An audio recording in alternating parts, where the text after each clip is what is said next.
దేశీయ స్టాక్ మార్కెట్లు కుప్పకూలాయి. America fed వడ్డీ రేట్ల ఎఫెక్ట్ మార్కెట్లపై గట్టిగానే పడింది.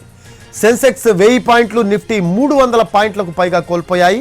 అమెరికా మార్కెట్లు నష్టాల్లో ముగియడం, ఆసియా మార్కెట్లన్నీ నష్టాల్లో ఉండడం మన మార్కెట్ సెంటిమెంట్ను దెబ్బతీసింది.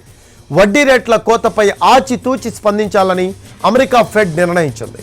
వడ్డీ రేట్లు మరో 25 బేసిస్ పాయింట్లు తగ్గించిన ఫెడ్ వచ్చే ఏడాది 2 సార్లు వడ్డీ రేట్ల కోత ఉండొచ్చని తెలిపింది.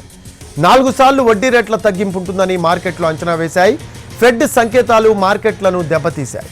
నిఫ్టీ, సెన్సెక్స్ 1.5% పడిపోయాయి. అన్ని ఇండెక్స్లు నష్టాల్లోనే ఉన్నాయి. ఇన్ఫోసిస్, హిండాల్కో, ఏషియన్ పెయింట్స్, విప్రో షేర్లు అమ్మకాల ఒత్తిడిని ఎదుర్కొంటున్నాయి.